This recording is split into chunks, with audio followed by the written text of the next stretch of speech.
My sweet little kitten, what are you doing up past your bedtime? What's going on, everybody? Welcome back to the channel. I hope all of you guys are having a good day today. So in a recent turn of events, Scott Cawthon was cancelled by Twitter, which forced him into early retirement. And for those who don't know who Scott Cawthon is, I mean, who doesn't? He is the developer of Five Nights at Freddy's. So I had to do a little bit of digging as to why he got cancelled, and I'm sure some of you guys are also wondering, why did he get cancelled? Because he was trending under Twitter under the hashtag #ThankYouScott, but it was never really further elaborated as to why he was retiring. Until you go back a few months and see that people found out that Scott Cawthon donated to Trump-based companies, and these specific companies just so happened to impact the LGBT community. Now, some of you guys might be thinking, oh, Scott Cawthon's against LGBT, right? Well, this isn't the case. Regardless of what these companies do for a living, going against LGBT was not the main reason why Scott Cawthon donated to them. And so many of these Twitter snowflakes got upset at him for that, even though it was never implied that Scott Cawthon hated LGBT. But I think it's more so the fact that he's supporting political figures and companies that are racist and anti-LGBT, like donating to Donald Trump and Mitch McConnell. And following this discovery of him donating to Republican politicians, he released his own statement on the matter. And honestly, this has to be one of the best responses to any controversy I've seen so far. No insults, no bullshit, he gets straight to the point. I'd like to think that the last 7 years would have given me the benefit of the doubt about how I try to treat people. But there I was, trending topics for Twitter for being homophobic, being destroyed, and people threatening to come to my house. All this because I exercised my right and my duty as a US citizen to vote and support the candidates I think could better govern the country for everyone, and for that I will not apologize. He then also briefly explains about why he donated to these specific politicians, and he didn't respect anyone who chose to pick someone else to be president. He laid it all out, simple to read and understand. So it's not like he donated to these people because, oh, he's transphobic or homophobic or racist. He personally believed that these candidates could help better the future of the US. I mean, that's all it is at the end of the day. You're voting for someone who you think could help better the future of the country. I swear, politics is legit just like a kindergartner fighting another kindergartner, and then eventually one of them proceeds to shit and throw it at the other kid. Stuff like that is why I just try not to get too into politics, because it's just a massive hellhole, and basically everyone knows it is. So after announcing this unexpected retirement, Scott Cawthon basically said that business was going to continue as usual in terms of his personal life, meaning that he's just going to take care of his family and be a family man now. And the fate of Five Nights at Freddy's is being handed down to someone he trusts. So we don't know who this person actually is. All we know is that it's someone that Scott Cawthon,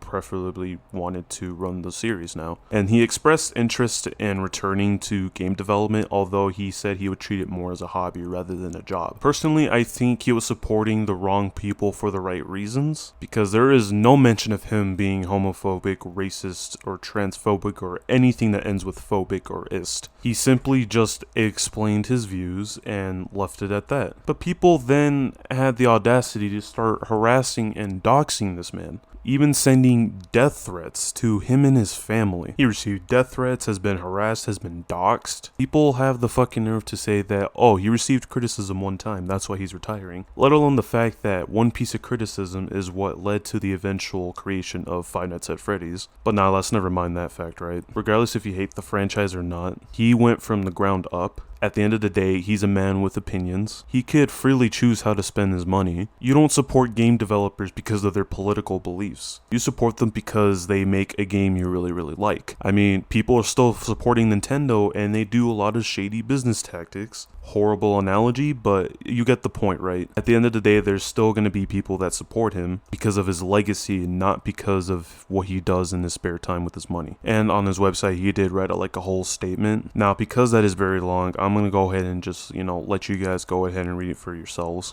But basically, he just talks about the whole thing, and that how he has basically more important stuff to focus on. And like I said, he has expressed thoughts of returning to game development, although he'll do it as just a hobby. I still can't believe that we've gotten to a point where we start judging game developers on their political beliefs rather than the games they create. Regardless of what happened, I still respect Scott Cawthon as a game developer. He built his entire career without the help of anyone, and he made a pretty memorable franchise that is still going strong to this day. And fuck the people that harassed and doxed him. Those people should be ashamed of themselves. And also sending death threats to him and his family. That's gonna be for this video. I hope you all enjoyed. Yeah, this situation is pretty fucked up, and it's sad to see such a beloved game developer go. But anyways, like and subscribe, but only if you enjoy the content. And yeah, I'll catch y'all later. I'm out.